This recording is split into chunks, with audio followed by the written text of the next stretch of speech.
আসসালামু আলাইকুম ভাই। কিছু কথা আপনাদের সাথে শেয়ার করতে চাই। সেটা কি?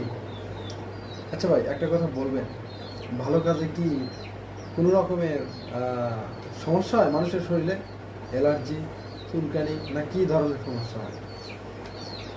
একটু আপনাদের কাছে প্রশ্ন থাকবে। কারণ দেখেন, একটা লোক যখন নেশা করতে যায় তখন টাকা লাগে, এমনকি বিপদও থাকে।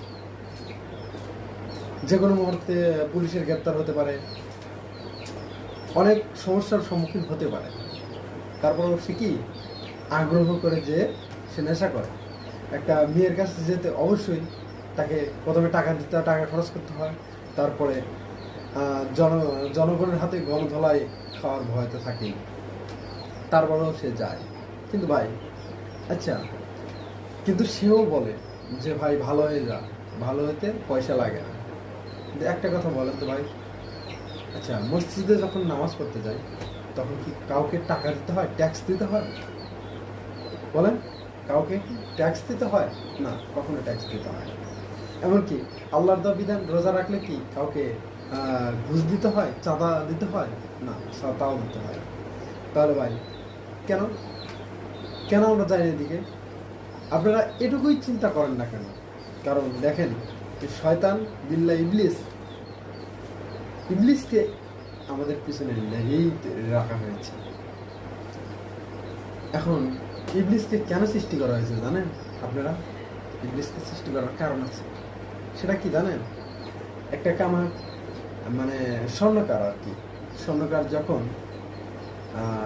খাঁটি সোনা চিহ্নিত করতে চায় তখন কি করে জানেন? তাকে পুড়ে পুড়ে, সেই স্বর্ণটাকে পুড়িয়ে পুড়ে এমন এক পর্যায়ে নিয়ে যায় তখন খাঁটি স্বর্ণ তার ভিতর থেকে বের হয়ে আসে। তো এরকমভাবেই আল্লাহ রাব্বুল আলামিন চান যে আমার খাঁটি বান্দা যারা, তাদেরকে আমি কি করব, আমার দিকে নিয়ে নেব। আর যারা নকল বান্দা, তাদেরকে কি সাজার মাধ্যমে তাদেরকে কষ্ট দিতে থাকবে। তো সম্মানিত ভাই, আজকে মসজিদে আজান হয় কিন্তু মসজিদে মুসল্লি পাওয়া যায় না। এর একটা কারণ আছে অবশ্য। সেটা কি? সেটা কি কারণ? এদেশ তো খান জাহানের দেশ, এদেশ শরীয়তুল্লাহর দেশ, এদেশ শাহজালালের দেশ। এদেশের মসজিদ তো কখনো ফাঁকা থাকার কথা না। অবশ্যই ফাঁকা থাকার কথা আছে, শুধু এখানে নয়, গোটা বিশ্বেই আছে। এর একটাই কারণ, আল্লাহ রাসূল সাল্লাল্লাহু আলাইহি ওয়াসাল্লাম বলেছেন, ঘরে ঘরে মসজিদ তৈরি হবে কিন্তু মুসল্লি থাকবে না। এটা হচ্ছে কিয়ামতের আলামত। এই সমস্ত হচ্ছে কিয়ামতের আলামত।